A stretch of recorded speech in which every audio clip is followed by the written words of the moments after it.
할렐루야. 하나님의 은혜와 평강이 오늘도 예배하는 모든 성도님들 가운데 함께 하시기를 주님의 이름으로 간절히 축복합니다. 오늘은 베드로서 3장의 본문으로 의를 위하여 고난받으면 이라는 제목으로 하나님의 은혜의 말씀 나누도록 하겠습니다. 먼저 오늘 베드로 전서 3장의 배경에 대해서 우리가 잠깐 살펴보도록 하겠습니다. 베드로전서는 사도 베드로가 소아시아, 그러니까 오늘날의 지금 튀르키예죠. 터키라고 예전에 불렀던 튀르키예 지역에 흩어진 성도들에게 보내는 편지입니다. 당시 성도들은 박해와 고난 속에서도 믿음을 지키기 위해서 부단히 노력하고 애쓰면서 그렇게 살았습니다. 이 서신은 고난받는 성도들을 격려하고 또 그리스도 안에서의 정체성과 소망을 굳건히 지키라고 하는 바울의 권면이 들어져 있습니다. 특별히 오늘 우리가 함께 읽은 3장 중반 이후에는 특별히 선을 행하다가 고난받은 자들을 위한 권면이 기록되어 있죠. 사도 베드로는 의로운 삶과 그리스도의 중심의 고난의 해석을 강조하면서 성도가 이 세상을 어떻게 살아가야 하는지 담담하게 또 강력하게 신앙을 고백하는 삶을 살아야 함을 이야기하고 있습니다. 오늘 본문을 통해 그러면 우리가 의를 위하여 고난받았을 때 어떠한 태도를 취해야 하는지 말씀을 통해 좀 살펴보기를 원합니다. 먼저 두려워하지 말아야 하고요. 하나님의 뜻임을 알아야 한다. 또 복이 있음을 알아야 한다라고 바울은 세 가지로 권면하고 있습니다. 베드로는 그렇게 권면하고 있는 거죠. 고난을 받았을 때 우리가 이러한 믿음을 소유하는 인생 되시기를 축복합니다. 그럼 구체적으로 먼저 두려워하지 말아야 한다. 살다 보면 의를 위하여 선한 일을 하는데도 욕을 먹고 비난받는 경우들이 있습니다. 아마 성도님들도 이런 경우들이 있었을 것이다 라고 예상이 드는데요. 이렇게 억울한 고난을 받을 때도 우리는 예수님을 나의 주님으로 모시고 원망하거나 불평하지 말아야 합니다.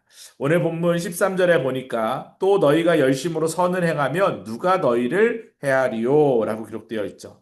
선을 행하는 삶은 보호받는 삶입니다. 비록 세상 속에서 억울한 일을 당한다 할지라도 하나님의 뜻에 따라 의롭게 사는 자는 결국 하나님의 보호하심 아래 있다라는 것을 믿으시기 바랍니다.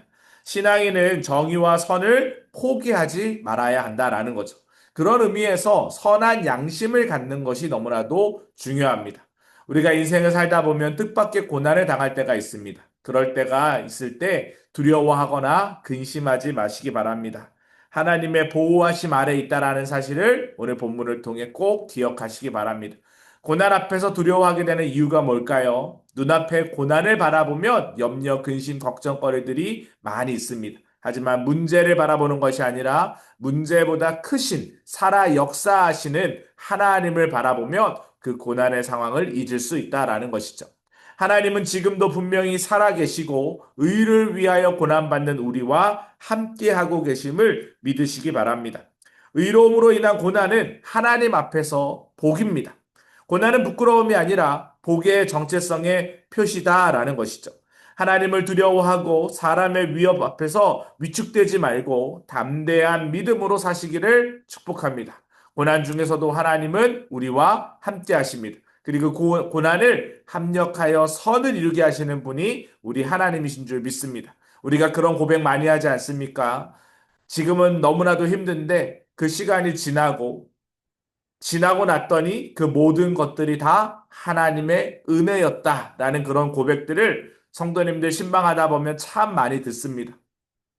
3분이 지나고 30분이 지나고 3일이 지나고 3년이 지나고 30년이 지나고 보니까 이전에 그때는 가장 힘들고 어려웠던 그 고난의 상황이 왜 하나님이 A의 길로 안 가고 B의 길로 가게 하시는지를 이제는 알게 되었다. 이런 고백들을 참 많이 하게 되죠.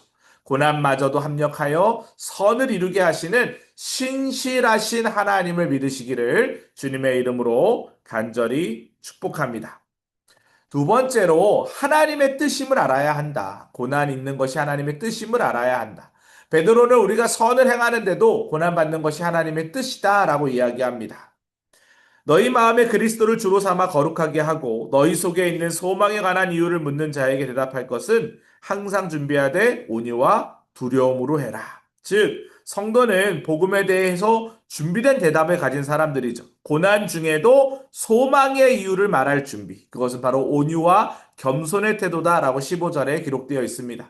고난은 죄의 결과로 당하게 되지만 선한 일을 행함으로 당하는 고난도 있습니다. 두 가지의 이유가 있다라는 거예요. 죄를 지어서 당하는 고난도 있지만 선한 일을 행함에도 당하는 고난이 있다. 그리스도인들은 선한 일을 행할 때 고난 당할 수 있음을 알아야 합니다. 욥의 사건을 우리가 잘 알고 있죠. 예수님은 안식일에 병자를 고쳐주시고 가난한 자를 먹이시기 때문에 고난에 당하셨습니다. 어그러지고 거스르는 세상에 사는 우리는 선을 행함으로 고난당하는 것을 두려워하지 말아야 한다라는 것입니다. 고난 중에 선한 씨앗을 심으면 선한 열매를 맺게 된다라는 것이죠. 그래서 오늘 본문 16절에 보니까 선한 양심을 가지라. 이는 그리스도 안에 있는 너희 선행을 비방하는 자들로 하여금 그 비방하는 일에 부끄러움을 당하게 하려 함이라 라고 기록되어 있습니다. 선한 양심이 무엇입니까? 이 선한 양심으로 세상의 비방을 우리는 무기력하게 할 수 있습니다. 거룩한 삶은 결국 그리스도의 증거가 되며 악한 자의 말이 부끄럽게 드러나게 한다라는 거예요. 변명보다 삶으로 복음을 증명해내는 것이 참 중요하다라는 거죠. 그래서 선한 씨앗을 심는 곳에는 선한 열매를 맺게 된다라는 것이죠. 선을 행하며 당하는 고난에 낙심하지 마십시오. 원망하지 마십시오. 때가 되면 하나님께서 복된 열매로 거두게 하실 것입니다. 고난의 성격이 무엇인지 우리는 오늘 말씀을 통해 생각해 보았습니다. 하나님의 뜻 안에서 고난은 의미가 있고 열매가 있습니다. 악으로 인한 고난은 자기 책임이지만 선으로 인한 고난은 하나님의 축복임을 기억하시기 바랍니다. 사랑하는 성도 여러분, 복음을 전하다가 고난에 당하고 계십니까? 하나님의 말씀을 지키려다가 고난에 당하고 계십니까? 하나님이 그 고난의 자리를 변화시켜 주실 줄 믿습니다. 회복의 자리로, 복된 열매의 자리로 이끌어 가실 줄 믿습니다. 그것이 하나님의 뜻이기 때문에 하나님은 그렇게 일하신다라는 것입니다. 그래서 복이 있음을 우리는 알아야 합니다. 씨를 심으면 그에 합당한 열매를 거두게 되듯이 의를 위한 고난은 반드시 복이 있다라는 거예요. 강화 수비대장 출신 이동희 씨는 강화의 바울이라고 불렸던 사람입니다.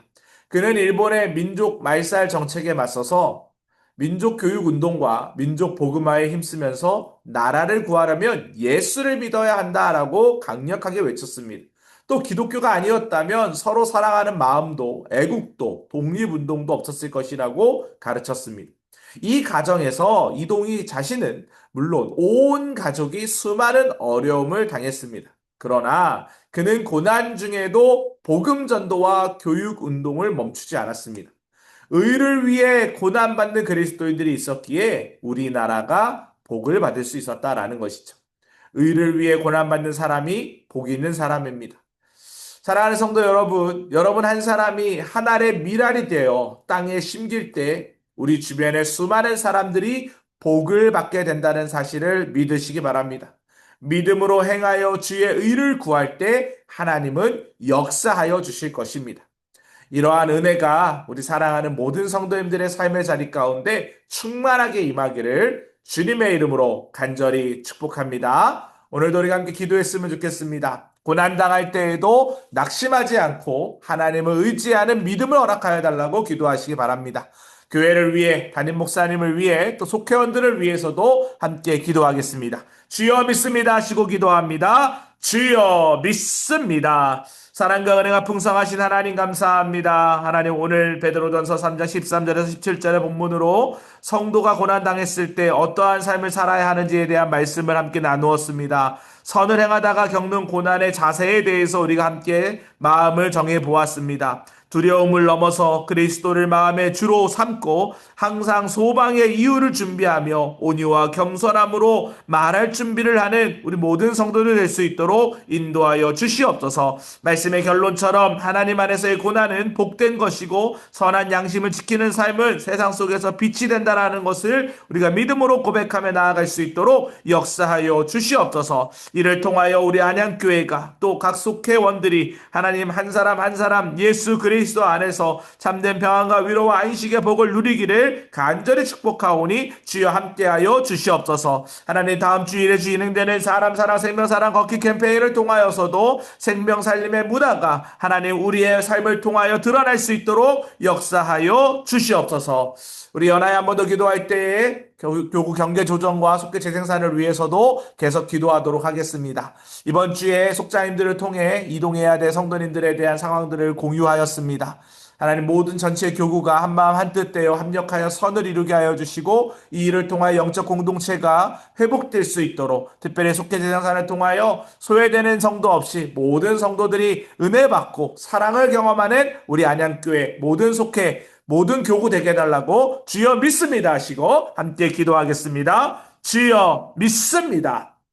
사랑과 은혜가 풍성하신 하나님 아버지, 감사를 드립니다. 하나님께서 원하시는 귀한 때에 하나님의 사람들을 불러 모아주시고 모든 상황과 모든 환경 가운데 하나님 개입하여 주심에 감사를 드립니다. 코로나 팬데믹과 또 안양 주변 지역의 하나님 거주지 이전과 재개발 재건축으로 인하여서 혼란한 상황 가운데서도 안양교회가 구원의 방도로서의 역할을 잘 감당케 하여 주신 것 감사합니다. 더 안정적으로 주의 나라의 확정을 위하여 우리가 여러 가지 행정적인 절차들을 밟고 또 하나님 교구 재편과 여러 가지 분속에 대한 준비들을 진행하는 가운데 있습니다. 성령 하나님, 이것은 인간의 힘으로 할 수 있는 일이 아님을 고백합니다. 하나님 역사하여 주시고 우리의 마음을 다스려 주시고 하나님 통치 자정하여 주시사 모든 교구가 모든 속회원들이 하나님 안에서 합력하여 선을 일에 마음을 쏟을 수 있도록 도우시고 인도하여 주시옵소서. 영적 작은 공동체가 하나님 소그룹이 속회가 다시 한번 살아나서 하나님의 영광을 위하여 쓰임받는 믿음의 일꾼들을 발굴해내고 그들을 통하여 하나님의 나라가 확장되기를 간절히 원하오니 주여 함께하여 주시옵소서. 주님께서 그렇게 인도하여 주실 줄 믿사오며 예수 그리스도의 이름으로 기도합니다. 아멘. 이와 같은 은혜가 함께 하시기를 주님의 이름으로 간절히 축복합니다.